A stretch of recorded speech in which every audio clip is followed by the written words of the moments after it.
తెలియజేస్తున్నాను. దేవుడు మనల్ని మన కుటుంబాన్ని కాంచి కాపాడి 2025 సంవత్సరం మరి మొదటి పునరుద్ధానపు ఆరాధనలో ప్రభు మనల్ని ప్రవేశపెట్టాడు. ఒకసారి చేతులైతే దేవుని స్తోత్రాలు చెల్లిద్దామా? ఎందుకంటే అవకాశం ఉండి కూడా వినియోగించుకోలేని వాళ్ళు చాలా మంది ఉన్నారు. ఈ నూతన సంవత్సరంలో 2025 నూతన సంవత్సరంలో మొదటి ఆదివారం దేవుడి సన్నిధిలో ఉండడం మనకెంతో భాగ్యం. ఈ భాగ్యాన్ని వినియోగించుకోలేని వారు చాలా మంది ఉన్నారు. కొంతమందికి అవకాశం ఉండదు, కొంతమందికి అవకాశం ఉన్నా వినియోగించుకోలేని స్థితిలో ఉన్నారు. మనమైతే దేవుని సన్నిధిలో గడపడానికి దేవుడు మనకి ఇచ్చిన కృపను బట్టి దేవాలయానికే రుణస్తులం. హల్లెలూయా. వాక్యాన్ని మనం ధ్యానం చేసుకుందాం.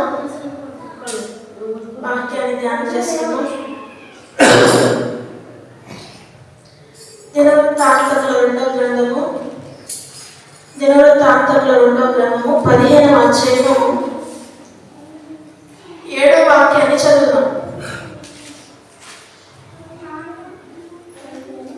కాగా మీరు బలహీనులు కాక ధైర్యము వహించుడి, మీ కార్యము సఫలమగును.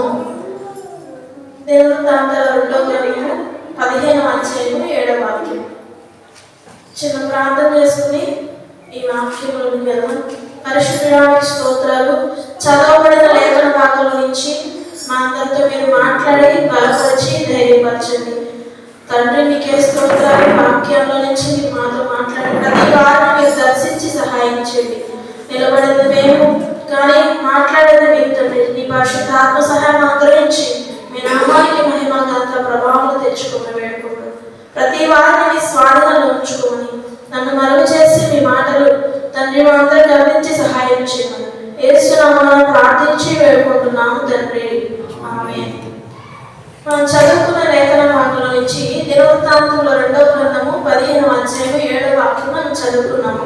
ఇందులో ఏమని రాయబడిందంటే, కాగా మీరు బలహీనులు కాక ధైర్యము వహించుడి, మీ కార్యము సఫలమగును. బలహీనులు కాక ఏం చేయాలంట? ధైర్యం వహించాలి. ధైర్యం వహించాలి. మన కార్యాలు, మనం తలపెట్టిన కార్యాలు, మొదలుపెట్టిన కార్యాలు మధ్యలో ఆగిపోయి ఉండొచ్చు. అవునా కదా? మధ్యలో ఆగిపోయి ఉండొచ్చు.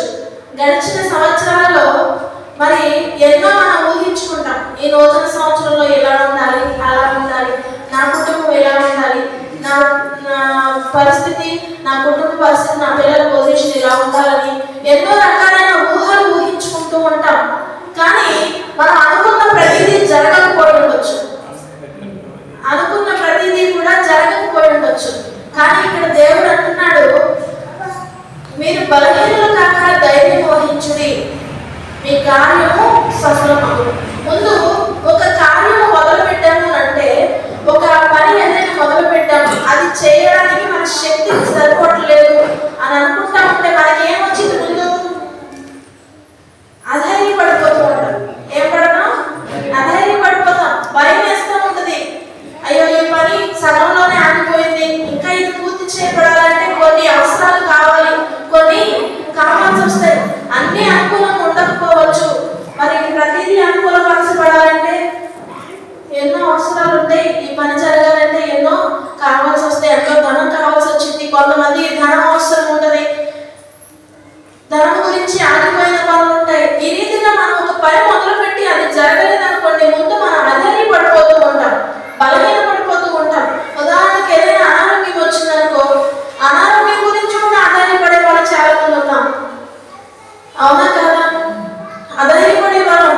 ఎందుకంటే ఏదైనా ఇక చిన్న బలహీనత మనకు రాగానే అది కొన్నాళ్ళు అలాగే కంటిన్యూ అవుతూ ఉందనుకోండి, ఏమనిపిస్తుంది? నా శరీరంలో ఏదో అయిపోతుంది, వాళ్ళ ఏదో ప్రాబ్లం ఉందనుకుంటా, అందుకే తగ్గట్లేదు అని మనం ఏం చేస్తాము?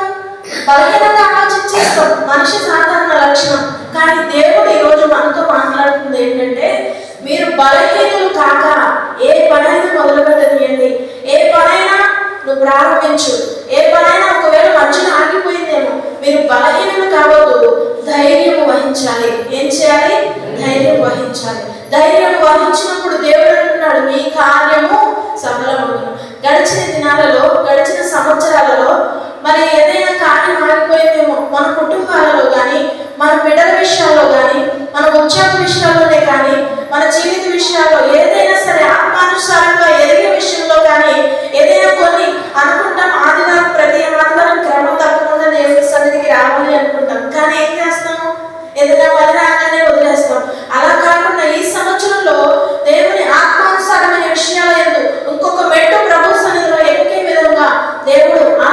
లోకానుసారంగా కానీ ఈ లోకానుసారంగా కానీ మన ప్రతి అవసరాలు తీర్చి ప్రతి కార్యము సఫలపరచాలంటే మనము చేయవలసిన పనులు కొన్ని ఉన్నాయి. బలహీన పడకుండా ఏం చేయాలి? ధైర్యంగా ఉండాలి. దేవుడు అంటున్నాడు, మరి దేవుడు ఇంకా కొన్ని మాటలు చెప్తున్నాడు. ఏంటి అంటే ఆదికాండంలో ఒక మాట చెప్పాడు.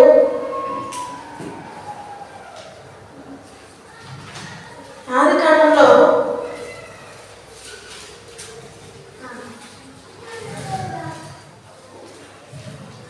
18వ అధ్యాయము 17వ వాక్యం. ఆదికాండము 18:17. అప్పుడు యెహోవా నేను చేయబోవు కార్యము అబ్రహామునకు దాచెదనా. హల్లెలూయా. దేవుడు చెప్తున్నాడు, తండ్రి అయిన దేవుడు ఏమని చెప్తున్నాడంటే, నేను చేయబోవు కార్యము అబ్రహామునకు దాచెదనా. మన జీవితాలలో ఆగిపోయిన కార్యాలు ఉంటాయి. ఆ కార్యాలు దేవుడు మనకి చేయకుండా దాచే దేవుడు కాదు. ఇక్కడ అంటున్నాడు, అబ్రహాముకు లోటు ఉంది. ఏంటది? సంతానం లేదు. అబ్రహాముకు సంతానం లేదు. సంతానం లేని పరిస్థితుల్లో ఈ 18వ అధ్యాయ ప్రారంభంలో మమ్రే దగ్గర ఉన్న సింధూర వృక్ష వనము దగ్గర ఆయన కూర్చుని గుడారపు ద్వారములో కూర్చుని కన్నులెత్తి చూసినప్పుడు అక్కడ యెహోవా అతనికి కనపడ్డాడు. కనపడిన దగ్గర నుంచి ఆయన అబ్రహాము దేవుణ్ణి అతని ఇంటికి తీసుకుని వెళ్ళడం, అతను కొంత ఆతిథ్యం ఇవ్వడం, ఆతిథ్యాన్ని స్వీకరించి మరలా నేను మీదికి యెహోవాకు అసాధ్యమైనది ఏదైనా ఉందా, మీదికి ఈ కాలం నిర్ణయ కాలం మరలా నీ యొద్దకు వచ్చేదను, వచ్చేటప్పటికి నీ శారకు నీ భార్య అయిన శారకు కుమారుడు కలుగుతాడని చెప్పాడండి. హల్లెలూయా, హల్లెలూయా. అయితే ఆ మనుషులు అక్కడి నుండి లేచి సొదొమ తట్టు వెళ్ళారంట.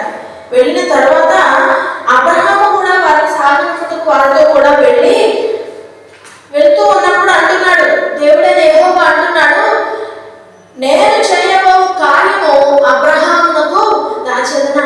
అబ్రహాము ప్లేస్ లో మనం ఉన్నాం. అబ్రహాము విశ్వాసులకు తండ్రి. విశ్వాసము కలిగి ఎదురు చూశాడు. విశ్వాసము కలిగి ఎదురు చూశాడు. మన జీవితాలలో కూడా ఆగిపోయిన కార్యాలు ఏమైనా ఉంటే అబ్రహాము వల్ల విశ్వాసము కలిగి ఏం చేయాలి? ఎదురు చూడాలి. సుమారు 25 సంవత్సరాలు ఎదురు చూశాడండి. ఎన్ని సంవత్సరాలు? 25 సంవత్సరాలు ఎదురు చూశాడు. 100 ఏళ్ల వయసులో దేవునికి అబ్రహాముకి దేవుడు కుమారుని ఇచ్చాడు.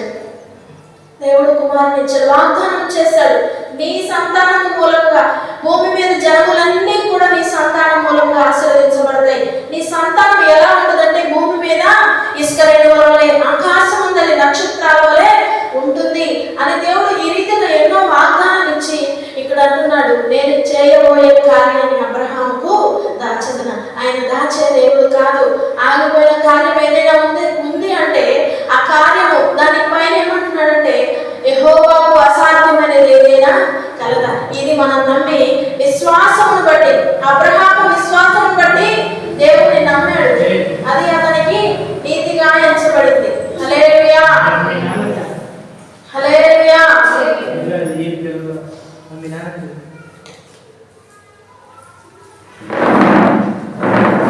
అబ్రహాము దేవుని నమ్మాడు, అది అతనికి నీతిగా ఎంచబడింది. విశ్వాసమును బట్టి అతడు ఎదురు చూశాడు. విశ్వాసంకి ఎదురు చూశాడు. మన జీవితాలలో కూడా దినాలు గడిచిపోతున్నాయి, సంవత్సరాలు గడిచిపోతున్నాయి. మరి ఆగిపోయిన ఈ కార్యాలు జరగలేదని బాధపడకుండా దేవుడు ఏం చెప్తున్నాడు? మీరు బలహీనలు కాక ధైర్యం వహించుడి, మీ కార్యము సఫలమగును. నిరీక్షించి నమ్మండి. ప్రభు ఈ రోజు మనతో మొదటి పునరుద్ధాన పాలనలో ప్రభు మనతో మాట్లాడుతున్నారు. మన జీవితాలలో ఆగిపోయిన ప్రతి కార్యాలు జరుగునట్లుగా దేవుడు ఈ వాక్యాన్ని మన హృదయంలో నమ్మితే ఖచ్చితంగా జరుగుతాయండి. నమ్మిన వాళ్ళు స్తోత్రం చెప్పండి.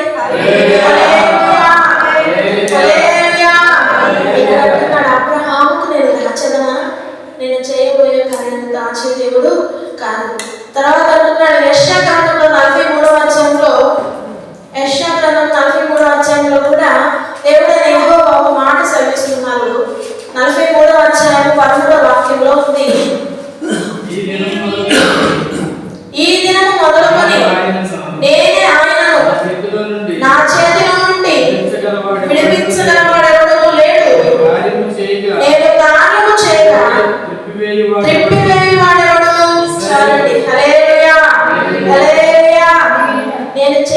కార్యాన్ని అబ్రహాముకు దాచదని అంటున్నాడు. ఆయన దాచే దేవుడు కాదు, ఖచ్చితంగా మనకు బయలుపరిచే దేవుడు. రెండోది ఇక్కడ అంటున్నాడు, యెహోవా కార్యం చేయగా దానిని తిప్పివేయువాడు ఎవడు? దేవుడు కార్యం చేయడం మొదలు పెడితే దాన్ని ఆపడానికి ఎవరికి ఏ శక్తి లేదు, దాన్ని అడ్డుకునే శక్తి ఎవరికి లేదు, దాన్ని ఆపే బలము ధైర్యం ఇంకెవరికి లేదు. దేవుడు కార్యము చేయడానికి మొదలు పెట్టాడు. అది ఖచ్చితంగా మన జీవితాల్లో నెరవేరింది. కానీ ఒక సమయం ఉంది, తగిన కాలమున హల్లెలూయా హల్లెలూయా. ఇక్కడ అంటున్నాడు, వీరికి ఇక్కడ నేను కార్యము చేయగా త్రిప్పివేయవాడు ఎవడు? దేవుడు కార్యం చేయడానికి సిద్ధంగా ఉన్నాడు. దానిని త్రిప్పివేసేవాడు కానీ ఆపేవాడు కానీ ఎవరు లేరు, ఆపేవారు ఎవరు లేరు. దేవుడు ఖచ్చితంగా మన జీవితాలలో కార్యం చేస్తాడు. కార్యం చేయాలంటే మన జీవితాలలో మనం కూడా కొన్ని దేవునికి సంబంధించి కార్యాలు చేయాలి. దేవునికి సంబంధించి కార్యాలు చేయాలి. అవేంటో మనం జ్ఞాపకం చేసుకున్నాం. కీర్తనలో నుంచి 37వ కీర్తన 5వ వాక్యాన్ని చదువుకున్నాం.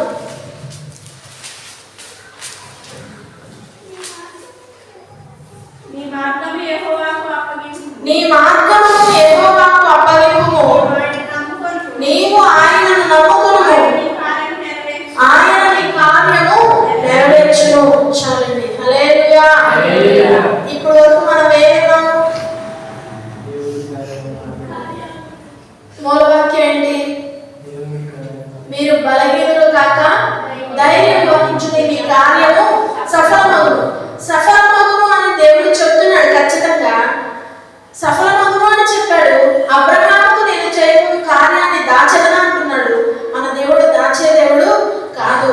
ఇంకో దగ్గర అంటాడు, నేను కార్యము చేయగా త్రిప్పివేయవాడు ఎవడు? ఎవ్వరూ లేరు. దేవుడు కార్యము చేయడం మొదలు పెడితే ఖచ్చితంగా మన కార్యం సఫలం చేసేంత వరకు మనల్ని విడిచిపెట్టాడు. హల్లెలూయా. మన కార్యాలన్నీ దేవుడు సఫలం చేయాలంటే మనము చేయవలసిన పనులు మొదటిగా ఇప్పుడు మనం చదువుకున్నాం. ఇక్కడ రాయబడిన మాట, నీ మార్గములు యెహోవాకు అప్పగింపుము, నీవు ఆయనను నమ్ముకొనుము. మొదటి ఏం చెప్తున్నాడు? నీ మార్గములు యెహోవాకు అప్పగించాలంట. మన మార్గాన్ని మనం ఎవరైనా చెప్తే వింటామా? ఎక్కడికైనా వెళ్ళాలనుకుంటే ఖచ్చితంగా మనం వెళ్ళిపోవడానికి ప్రయత్నం చేస్తాం. ఎవరు అడ్డుకున్నా ఆగేది లేదు. అసలు ఎందుకు చెప్తున్నారా అని వినడానికి కూడా మనం ఆలోచించం. ఒకవేళ అక్కడికి వెళ్ళకపోవడమే మంచిదేమో అని గ్రహింపు ఉండాలి. ఒకరోజు ఇలాగే ఒక మిషనరీ తన భార్య కూడా కొంతకాలం ఒక ప్రాంతానికి వెళ్ళి దేవుని సువార్త ప్రకటించారంట. సువార్త ప్రకటించి తిరుగు ప్రయాణానికి వారి ఊరు బయలుదేరారు. వారి దేశానికి బయలుదేరి వెళ్ళినప్పుడు ఓడ దగ్గరకు రాగానే వాళ్ళు వచ్చే సమయానికి ఓడ ఏమైపోయిందంట? వెళ్ళిపోయింది. వెళ్ళిపోయింది. అయ్యో ప్రభువా, ఇన్ని సంవత్సరాలు నీ పని చేసాం, మరి మేము బయలుదేరి వచ్చాము, ఓడ కొన్ని నిమిషాలు 5 నిమిషాలు మా కోసం ఓడను ఆపలేకపోయావా ప్రభు అని దేవుణ్ణి మనసులో అనుకున్నారంట. కానీ తెల్లారి వార్త ఏంటంటే ఇప్పుడు బయలుదేరి వెళ్ళిన ఓడ మధ్యలో మునిగిపోయిందంట. హల్లెలూయా హల్లెలూయా. అప్పుడు ఆ వార్త టీవీ ముందు కూర్చోడం, లేదంటే ఆ వార్త మీద అంటున్నారంట, ప్రభువా రాత్రి మమ్మల్ని ఆ ఓడ ఎక్కలేకుండా తప్పించినందుకు నీకు స్తోత్రాలయ్యా అంటున్నారంట. హల్లెలూయా హల్లెలూయా. దేవుడు కొన్ని సందర్భాలలో మన మార్గము కానీ మన ప్రయాణాలు కానీ ఏదైనా ఆగిపోయినాయేమో, ఒకవేళ ఎందుకు దేవుడు ఆపాడో ఆలోచించాలి. చిన్నవారైనా కొన్ని సమయాల్లో వాళ్ళు చెప్పిన మాట మనం వినేవారుగా ఉండాలి. వారు వచ్చారు, అక్కడ కొన్ని మాటలు అనుకుంటుండొచ్చు, ఇంతకాలం మనం దేవుడు పని చేస్తాం, దేవుడు 5 నిమిషాలు ఆపలేకపోయాడా ఓడని అని ఇద్దరు భార్యాభర్తలు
వాగ్దానం చేసిన దేవుడు ఖచ్చితంగా నమ్మదగిన దేవుడు. హల్లెలూయా, హల్లెలూయా.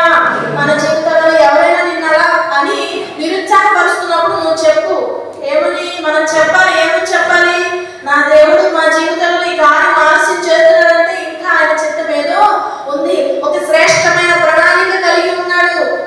ఆ శ్రేష్టమైనది జరగాలంటే కొంత సమయం పట్టింది. భూమి మీద సంతానాలన్నీ, భూమి మీద జన్మలన్నీ నీ సంతానం మూలంగా ఆశీర్వదించబడి ఉన్నాడు. భూమి మీద ఆశీర్వాదానికి కారణం అబ్రహాము కుటుంబం నుంచే కదా. దేవుడు సిగ్గుపరచడా? సిగ్గుపరచడండి ఎప్పుడు కూడా. మొదటిగా మన కార్యం సఫలం కావాలంటే, మన ఆగిపోయిన కార్యాలు నూతన సంవత్సరంలో జరగాలి అనంటే మన జీవితంలో చేయవలసింది మన మార్గాన్ని, మనం చేయవలసిన పనిని దేవునికి అప్పగించాలి. ఎవరికి? దేవునికి అప్పగించాలి. అప్పగించినప్పుడు, ఆయన నమ్ముకున్నప్పుడు, దేవునికి అప్పగించి ఆయనను నమ్ముకొని దేవునికి అప్పగించినప్పుడు అప్పుడు ఆయన నీ కార్యమును నెరవేర్చును. హల్లెలూయా, హల్లెలూయా. ఇంతవరకు మనం అప్పగించలేదేమో, మన మీద వేసుకున్నామేమో. అందుకే అంటే నీ భారం యెహోవా మీద మోపుము, ఆయనే నిన్ను ఆదుకొను. కాదయ్యా నేనే మోస్తానని మోస్తావని ఎంతవరకు మోస్తావు? ఎంతవరకు మోయగలుగుతాం ఈ భారాన్ని? మోయలేము. ఎప్పటికైనా ఆయన మీద వేయవలసింది. అందుకే ఇప్పుడే ఆయన మీద వేసే. మన జీవితాల్లో ఏ కార్యం అయితే ఆగిపోయిందో ఆ కార్యాన్ని ప్రభు ఖచ్చితంగా నెరవేర్చును అని చెప్తున్నాడు. నెరవేరుస్తాడు ఖచ్చితంగా, నమ్మాలి మొదటిగా. రెండవది మనం జ్ఞాపకం చేసుకున్నాం.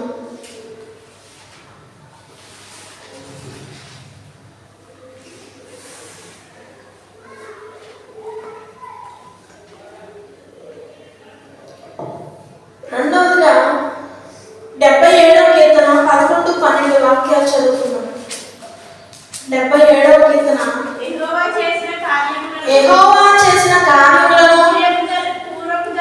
పూర్వము జరిగిన నీ ఆశ్చర్య కార్యములను నేను మనస్సునకు తెచ్చుకొందును.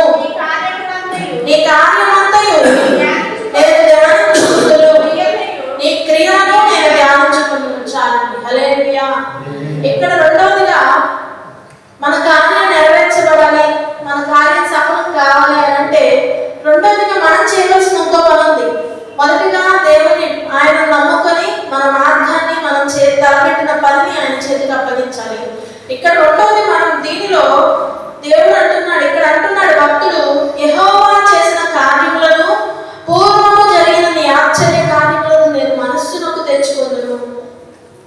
ఒకవేళ ఏదైనా ఒక కార్యం ఆగిపోయింది అనుకున్నాం, ఒక కార్యం ఆగిపోయింది అని అనుకుంటే కొంతమంది పక్క వాళ్ళ మాటలు కానీ, కుటుంబంలో ఉన్న మాటలు బట్టి కానీ నిరుత్సాహం వచ్చింది. నిరుత్సాహం వచ్చినప్పుడు మన మనస్సుకు తెచ్చుకోవలసిన కొన్ని ఆలోచనలు ఉన్నాయి. అవి ఏంటి అని అంటే, యెహోవా చేసిన కార్యములు, పూర్వము జరిగిన నీ ఆశ్చర్య కార్యములు. గడిచిన దినాలలో దేవుడు నీ పక్షాన ఏ మేలు చేయలేదా? గడిచిన దినాలలో దేవుడు మన కుటుంబాలలో ఏ కార్యం చేయలేదా?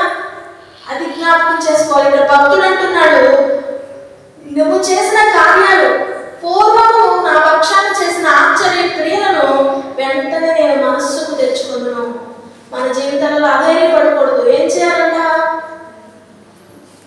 ఆ కార్యం చేసిన దేవుడు, ఒకవేళ ఉద్యోగం లేదనుకుంటున్నాం, ఉద్యోగం లేనప్పుడు గడిచిన దినాలలో దేవుడు మనకు ఉద్యోగాన్ని ఇచ్చి 2 సంవత్సరాలు పోషించాడు. ఇప్పుడు ఉద్యోగం ఏమైంది? పోయింది అనుకుందాం, లేదనుకుందాం, కొన్ని పరిస్థితులు ఎదురైంది అనుకుందాం. అప్పుడు ఏమనుకోవాలి? ప్రభువా గడిచిన దినాలలో నువ్వు మా పక్షాన చేసిన మేలు ఒక్కసారి జ్ఞాపకం చేసుకున్నాయ్యా, నీ వందనాలు. ఆ మేలు జరిగించావు. అసలు ఉద్యోగం ఇచ్చిందే నీవు. ఈ ఉద్యోగం నీకంత దానికంటే శ్రేష్టమైనది ఖచ్చితంగా ఇస్తావని మనస్సుకు తెచ్చుకున్నప్పుడు అంటే దీని అర్థం ఏంటంటే, పూర్వము దేవుడు చేసిన క్రియలన్నీ, పూర్వము దేవుడు మన పక్షాన చేసిన కార్యాలన్నీ జ్ఞాపకం చేసుకుని దేవుణ్ణి స్తుతించే వారిగా ఉండాలి. ధ్యానించుకోవాలంట. ఏం చేయాలి? ధ్యానించుకోవాలి. ఒక మేలు పొందుకున్నామంటే అది పొందుకుని ఒక 2 రోజులు, ఒక నెల రోజులు, మహా అయితే ఒక 5-6 నెలలు గుర్తుంచుకుంటాం. ఏం చేస్తాం? తర్వాత మర్చిపోతాం. మర్చిపోకూడదు. మనస్సుకు తెచ్చుకుని దానిని ధ్యానించుకుంటే ఖచ్చితంగా దాన్ని ధ్యానించుకునే దాన్ని ఏమంటారంటే కృతజ్ఞత హృదయం.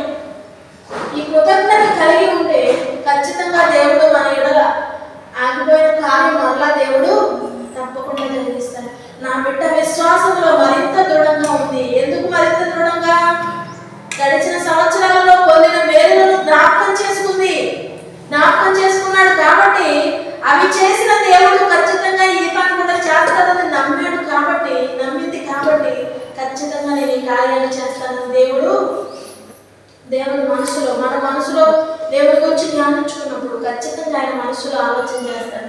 దేవుడు కార్యము చేయగా తిప్పివేయవాడు ఎవరు లేరు. హల్లెలూయా, హల్లెలూయా. ఇంకోటి చదువుకుని ముగించుకున్నాం.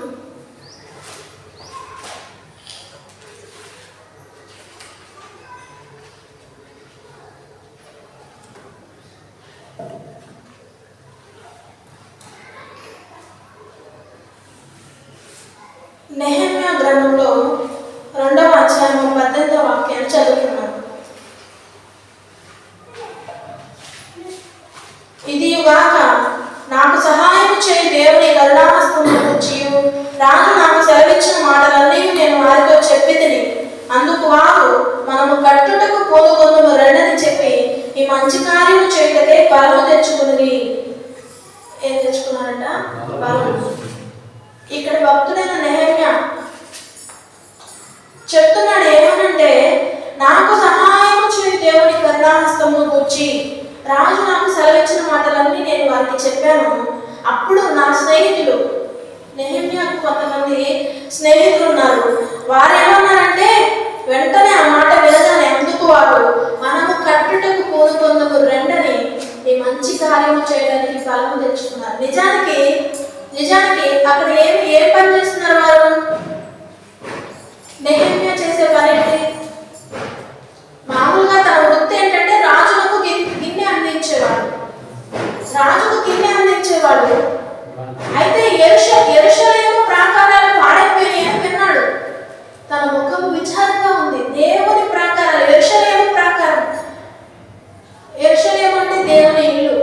మరి దేవుని ఇల్లు ప్రాకారాలు పాడైపోయినాయి అనగానే తన ముఖం విచారంగా అయిపోయింది.